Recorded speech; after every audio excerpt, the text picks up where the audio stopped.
mae tole teko mu putih genjer genjer. Perkembangan politik masa demokrasi liberal.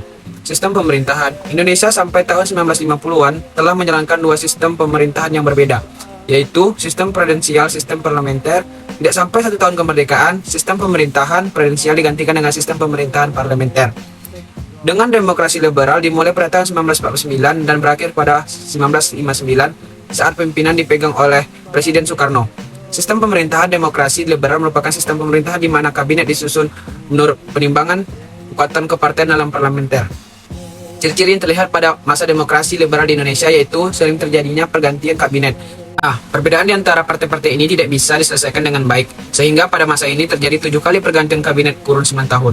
Kabinet-kabinet yang terbentuk umumnya memiliki program dan tujuan yang sama, yaitu tentang keamanan, kemakmuran, dan Irian Barat. Akan tetapi, yang membedakan tiap kabinet yaitu penekanan terhadap fokus utama kabinet, seperti saat Masyumi meminta kabinet lebih menekan pada penyempurnaan pemimpinan TNI. Oh iya, pada tahun 1955, saat masa demokrasi liberal ini, terjadi pemilihan umum pertama di Indonesia.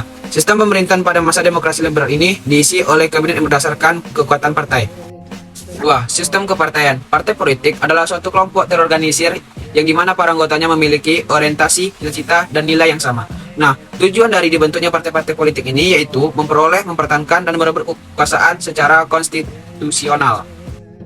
Setelah proklamasi kemerdekaan, pemerintah Indonesia memerlukan adanya parlemen yang berfungsi sebagai perwakilan rakyat yang sesuai dengan Undang-Undang Dasar 1945. Parlemen yang dimaksud ini yaitu susu MPR dan DPR, serta partai politik.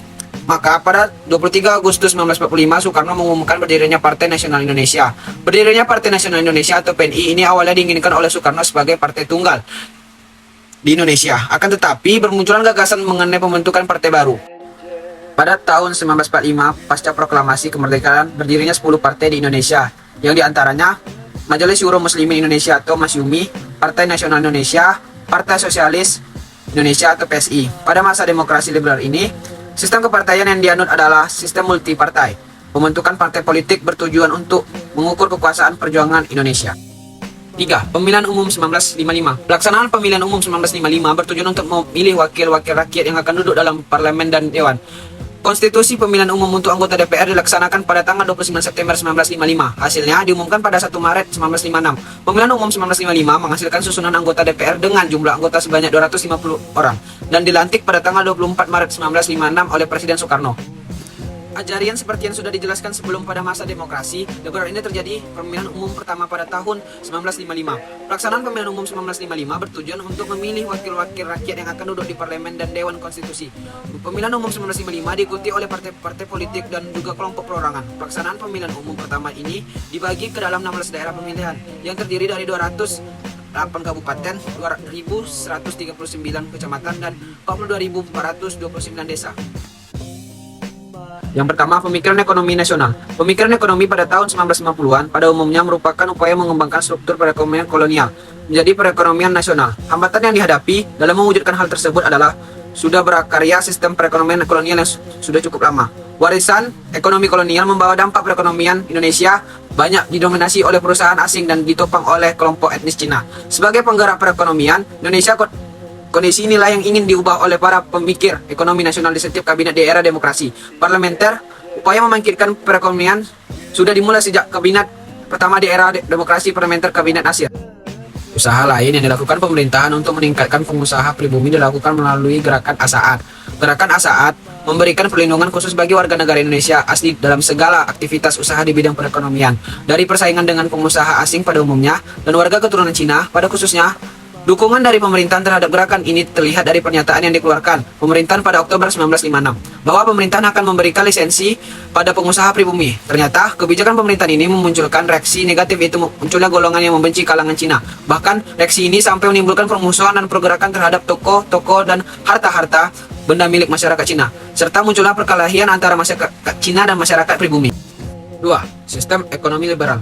Sesudah pengakuan kedaulatan pemerintah Indonesia menanggung beban ekonomi dan keuangan yang cukup berat, dampak disepakati ketentuan-ketentuan KMB, yaitu meningkatnya utang Indonesia, baik utang luar negeri maupun utang dalam negeri. Struktur perekonomian yang diwarisi oleh pengusaha kolonial masih berat sebelah nilai ekspor Indonesia pada saat itu masih sangat tergantung pada beberapa jenis hasil perkebunan yang nilainya jauh di bawah produksi pada era sebelum Perang Dunia Kedua.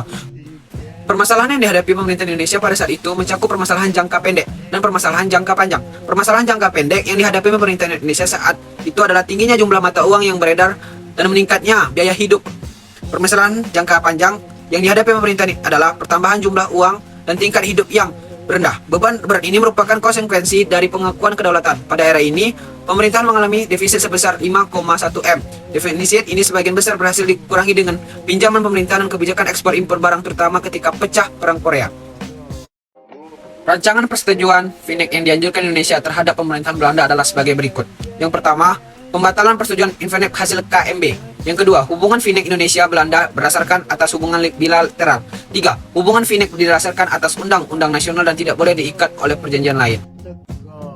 Sekian dari saya, lebih dan kurangnya itu datang dari mulut saya sendiri. Sekian, terima kasih.